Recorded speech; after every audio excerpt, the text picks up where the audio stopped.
Welcome to the Dr. Random podcast. I'm Dr. Sarah, and here's the deal. We don't do boxes here. Every episode is different, every conversation has its own flavor, and no topic is off limits. If you're looking for predictable, this isn't it. But if you want real conversations, honest takes, and a touch of intellect in the best way, you're in the right place. This is Dr. Random Podcast. All right, good morning. This is the Dr. Random Podcast. I'm Dr. Sarah, and this is little Ava. And today I'm really excited for this show. We are talking about leadership and the science of well-being, and my guest is Kristina Shea, and she's joining us from across the seas. And so, Kristina, do you want to go ahead and tell us a little bit about your research journey and all the wonderful things that you are doing right now? Yeah, good morning. Thank you, Sarah. Hello, everyone. I'm Kristina Shea. I'm calling in from the beautiful city of Dublin in Ireland. I also moved to Italy about a year ago from San Francisco.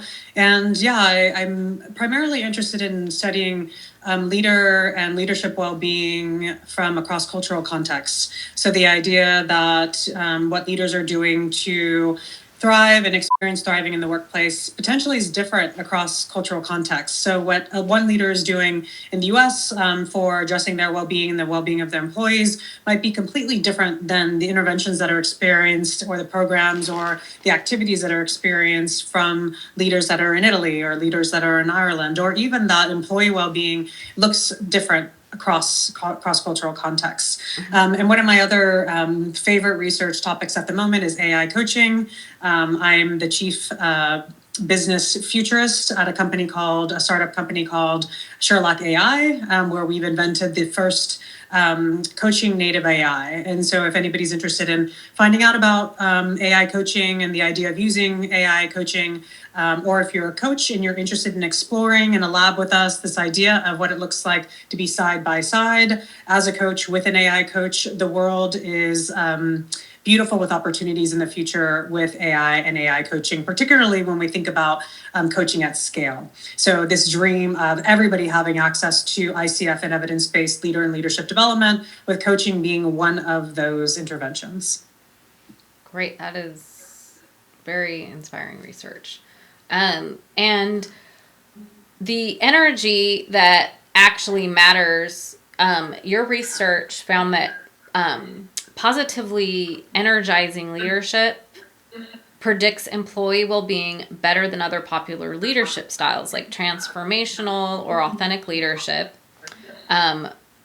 For someone who's never heard this term before, what does a positively energizing leader actually do differently on a Tuesday morning that makes their team thrive?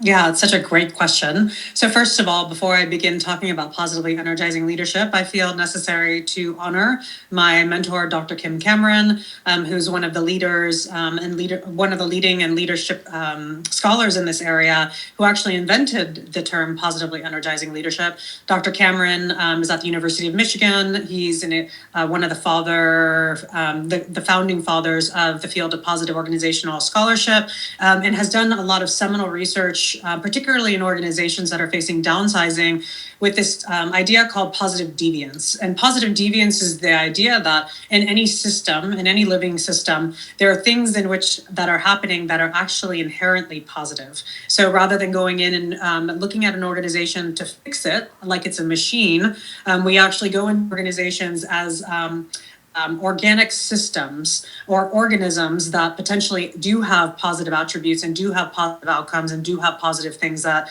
exist, and it exists on a continuum. So Dr. Cameron and I actually, with some other scholars, spent a couple years when I was at the University of Pennsylvania validating this idea of positively energizing leadership. And what it is that positively energizing leadership is a mix of virtuous behaviors, such as transcendent virtues, such as hope, optimism, gratitude, and these other ideas of helping your team thrive without expecting a payback, And this idea of relational energy, which is when you're in an interaction with somebody at work, and after the interaction, you're feeling more alive, you're feeling more vitality, you're feeling like you want to do more with your work just based on the relational interaction that you had with the person. So although this is an area of research that some scholars have shown that there's positive outcomes that are associated with the relational energy more broadly, it's an area of research where we need to understand more. At times, we talk about, one of my mentors, David Day, talks about this idea of hierarchical command and control type leadership, then this idea of influence as a way of identifying leadership. But relational energy and relational connections is a totally different side, this idea of influencing. And this is the area of research that I think is really impactful into the future. And so what does it look like when a leader is exhibiting positively energizing leadership constructs in the organization, or positively energizing leadership activities in the organization? They're expressing gratitude more often. They're trying to help their team thrive without expecting a payback. After interactions with this leader, you're feeling energized. You're not feeling drained. You're not feeling scrutinized. You're not feeling as if you've done anything wrong. You're really feeling more motivated to be you. They're concerned about your future growth. They're concerned about what it is you want to do in your life and how they can support you. They're concerned with your well-being. They're asking you, how are you? How is your well-being? How can I help support your well-being?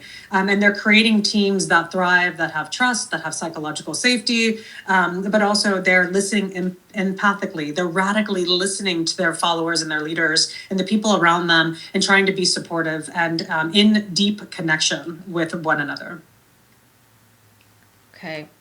And I think I love how you brought in the gratitude and the hope and just, that enthusiasm. I feel like gratitude and hope naturally can bring about true enthusiasm in the workplace if those are free and open to be, experienced and focused on. And systems thinking and well-being research, your research takes a distinctly multi-level, systematic approach. So looking at individual leaders, team dynamics, social networks, and organizational culture simultaneously, most well-being research still focuses on fixing individuals. And what excites you about studying well-being as an emergent property of interconnected systems?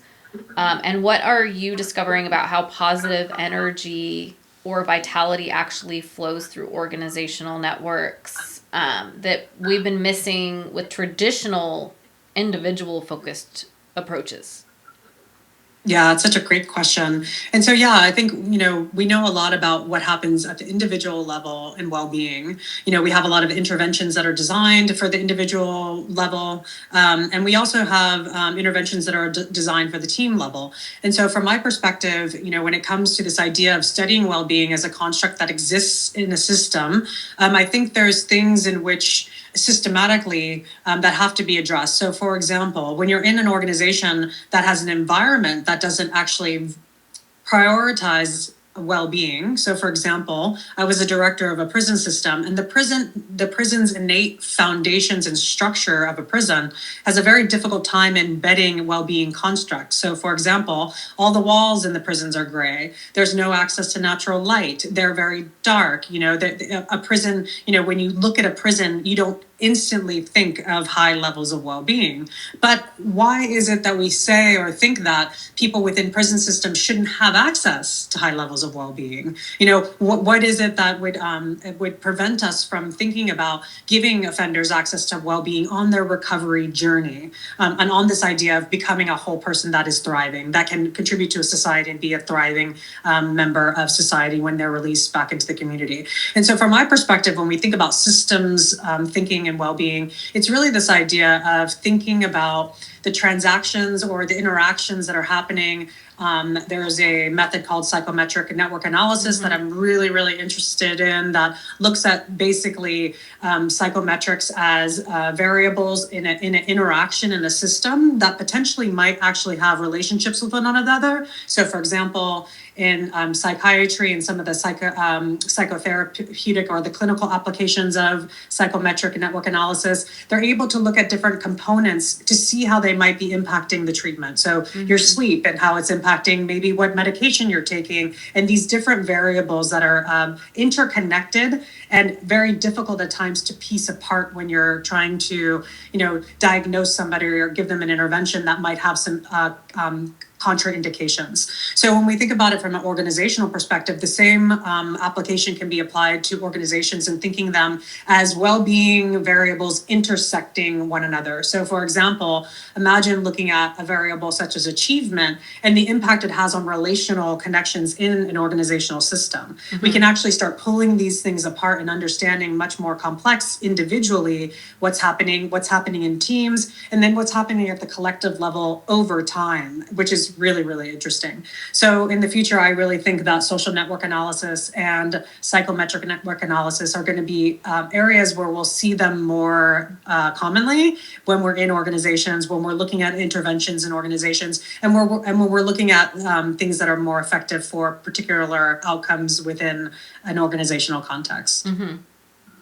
And the appreciative inquiry gap, despite decades of practitioners using appreciative inquiry coaching, this strength-based approach that focuses on what's working rather than what's broken, you discovered there's virtually no peer-reviewed research testing whether it actually works. Why do you think there's such this massive gap exists, and what are the risks of this disconnect between practice and evidence? Yeah, it's such a great question. And so I'd say that although there's limited research, I wouldn't say it says that there's no research. There's just very few studies, particularly with random control trials, and which is the gold standard in experimental research. And so when it comes to appreciative inquiry, which is a positive change process, it was created by Dr. David Cooperrider, Dr. Fry, and some other scholars at Case Western University. It's really an organizational positive change process that has 4 or 5 steps within the process. Some of the research shows that even just the first and second stage of these steps can actually be considered an intervention, such as somebody sharing a positive story about themselves. Share a story with us that when you're at your best, when you're in the workplace, what makes you most alive, what makes you most energized. And these stories really giving us insights into strengths patterns that exist within an organization, and starting to get people to shift more into how they can leverage these as a system. And so from my perspective, one of the gaps is just, this idea of practitioners and academics working side by side. Right now, and there's a lot of separation. So for example, one of my colleagues at Sherlock recently wrote a book. His name is Jeff Hall, about the science of leadership, and this idea that we have so much leadership research. However, there's a bit of a gap in the sense of what's applied in organizations. And I would go as far to say that it's possible that in organizations, from a leadership development perspective, there's potential harm that might be happening with these interventions that aren't evidence-based, and with these interventions that aren't facing scrutiny from a fidelity perspective, but also from an evaluative and an empirical research perspective. And so the future vision that I have is this idea that academics and practitioners are working side by side, and an appreciative inquiry method potentially could be tested. And one of the exciting things that I'm really passionate about is I recently finished a publication. It's called Appreciative Inquiry and Change Model Within Coaching and AI Coaching. And it's going to be published in the next month or so. And the idea of having a appreciative inquiry coaching intervention built into an AI, so built into an artificial intelligence coaching platform. And at Sherlock, we're in the process of embedding the appreciative inquiry coaching model into the intervention. And so people will be able to have access to this idea of building their best possible self, exploring stories of themselves at their best through an artificial intelligence coach, and then the coach bringing out their strengths and reminding them how they can use their strengths in the moment when they're having a difficult time, before they're going to meet with their manager, or before they're going into a difficult conflict energizing conversation with their loved one. So I think the future is very bright when we think about having this practitioner and scholar or researcher kind of collaboration, but also what AI is going to do in the sense of speeding up the research process so that we can have random control trials that are more less expensive. We can have research that's more effective in the sense of being able to get through the process and potentially being able to have interventions that we test in organizations through rapid random control trials all the time. Okay. Wow, that's so many innovations going on, and just all of that application you're discussing. I can't wait to see what fruitions from all that you're doing. And the positive focus paradox, all your research emphasizes strength-based approaches and positive energy. So how do you respond to the concern that this could create workplaces where real problems get swept under the rug because everyone's too busy focusing on the positive? Where's the line between healthy optimism and toxic positivity? Yeah, it's such a great question. And I think from my perspective, the positive deviant toolkit, like being a mixed methodologist, my perspective is that the positive valence or measuring positive outcomes, such as flourishing, and then this idea of measuring negative outcomes, such as languishing or ill being measures, it's really a toolkit. And when we go into organizational context or we go into organizational systems, it's understanding which tool we should use and why, and being very intentional about the tool. So in the research right now, particularly around leader well-being, we show that the research can be skewed more towards negative outcomes, although it's changing. And so my thoughts are, when we go into systems and we're focusing in what's going right, it's not that we don't find what's not working. We actually find tons of opportunities for areas of improvement. So maybe it's around the framing of how we talk about it. But for example, in the positively energizing leadership construct, when we're focused on employees sharing about their leaders, about what's working, we find what's not working. So although, we say we're not focused on what's going wrong, we do find the opportunities for people to improve. And so from my perspective, I think each of the tools is important. We need to use negative valence. We need to use fixing and problem solving and, what if analysis for every single thing that could go wrong in very specific contexts. And we need to use this idea of using positive deviance and positive toolkits in other contexts. And when is it appropriate and why? Okay. And that's key points of, when you're applying, knowing when to use certain things and when not. I think that's kind of an art in itself. And culture, well-being, and what doesn't translate. You're conducting research in both Italian and Irish and in healthcare settings. And what have you learned about well-being interventions that work brilliantly in one culture but fall flat in another? And what does this mean for companies trying to implement universal well-being programs? Yeah, it's such a great question. And I think from my perspective, one of the things that drew me to come to Italy and to Ireland to study well-being is this idea of Western context. So in the science of well-being and well-being research, it is mainly a Western, phenomenon. It's primarily studied in Western contexts. And we think about well-being and high levels of thriving and flourishing in Eastern contexts. It's very different. This idea of harmony and collective well-being constructs is much more ingrained in these cultures. And so from my perspective, I was really curious about, what does high levels of well-being for a leader and for an employee or for a manager look like in Italy? And what does it look like for somebody in Ireland? And what does it look like in these other settings? And what can we learn from these cultures? And I think so far what I've learned is that in particular, well-being is very individualized and very context specific. So for example, in Italy, what we see is high levels of well-being, particularly around relational energy and around connection and community, is really important. So we were talking about this idea of, being in Firenze and going to the coffee shop and having your cappuccino at the bar and you're connecting with each other. It's less transactional in Italy as it is in other places. It's almost as if it's a soul connection.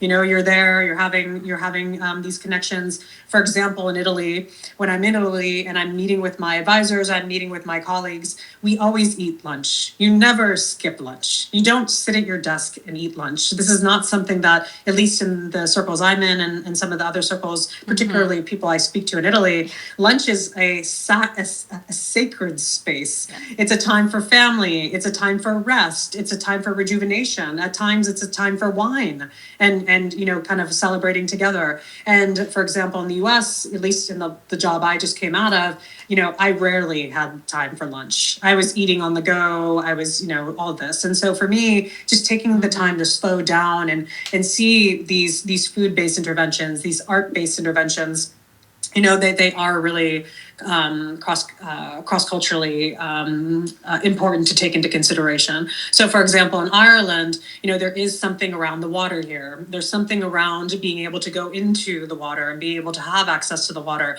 In Ireland, there's a lot of access to a lot of natural parks, and you're able to. There's so much greenery and trees and access to lakes and these sorts of things. And for example, in Finland, where one of my colleagues lives, there's sauna culture. Like most organizations have saunas, and they have group saunas, and they have community saunas.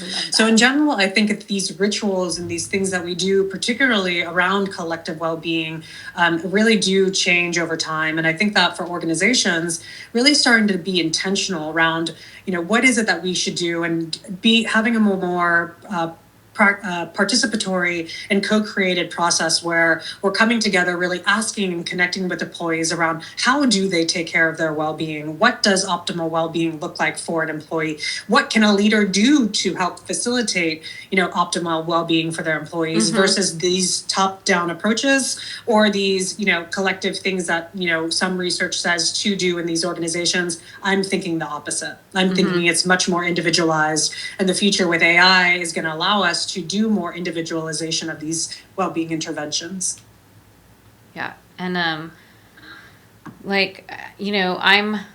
Irish myself, so it's funny they talked about going in the water, swimming, all that. I love swimming in the morning, so I feel like I don't know if that resonates with something just because I happen to have some Irish blood in me, but that's interesting. And then the whole thing about Italian culture, how they just slow down and enjoy food, enjoy time together. There is not this rush mentality with everything, which I love. And Finland itself is actually on my list. I really want to go visit Finland, so yes. Highly recommend it. And would you say 5 years from now, looking at your research on energizing leadership and collective well-being and AI coaching together, if your work succeeds in changing how organizations actually operate, what would be concretely different about someone's everyday work experience, say like in 2030? Yeah, dreaming into the future. I think if things work out and the research is informing interventions, and practitioners are working side by side with researchers, and we're able to do more rigorous research with random control trials and waitlist designs and more complex designs with interventions in organizational context, which I think is possible. From my perspective, more people will have access. I really do think AI coaching, which is one of the main interventions that we see in leadership development, that is can be effective, is this idea of having access to a coach, and creating this idea that everybody has access, coaching for all. And so from my perspective, I think, the future is bright in the sense that one of my dear mentors, David Day, who's the father of leader development, has really, finished a book recently that is about this idea that, really there's these principles of leader development and leadership development. And one of the first principles is this idea that you have to decide that you want to develop. So one of my future visions is this idea that people start thinking about themselves, that they're worthy to invest time into themselves, that they can invest time into themselves, and they have the support around them to do that. Yeah. So rather than waiting for HR or waiting for somebody or waiting for something, now is the time to invest in yourself and think about these dreams of the future, getting a coach, having access to a coach, and being able to find the information that can really grow and continue to grow you, and supporting and being around people who do support you. And then the other thing is this idea that more people will have access to leadership development at scale. So the idea that evidence-based, so basically research and empirically sound research, we have a lot of it in leader development, but very few people have access. My dream is this idea that everybody has access, and less of it is outside of the office. So this idea of going to an offsite or going to see somebody speak at a conference. What we find is most of these interventions aren't effective at changing behavior. But what is effective at changing behavior? This idea that AI might be something that can help detect behavioral cues, or maybe there's AIs that are built in for us to understand behaviors so that we can have a bit more self-awareness around what's going on and how we can change our behaviors. So from my perspective, it's really this idea that more people have access to evidence-based leader development, and also the future is bright in this idea of measuring collective well-being and measuring collective leadership at a organizational scale through some of these more advanced models and network analysis. Okay, yeah, and just everything with AI is just, this frontier is booming, and I think what you're doing is so, it's amazing. And I think once organizations start to, actually apply, and I hope they apply, because I know that everything you're doing is very high level. It's so smart. It's full of wisdom, and just bringing your intellect into organizations would vastly improve, in my opinion. I will say, having, Kristina Shea's research applied to many organizations, I think would just be such a positive thing by many tenfolds. And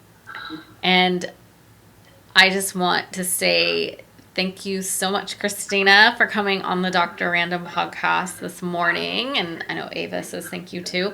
And this was leadership and the science of and well-being. So yeah, just the application of all this science-based research that we both try to apply, I think to different genres, coming together as a collaboration this morning has just been amazing. And I hope that we connect in the future soon in person, Kristina. And thank you again for coming on my podcast.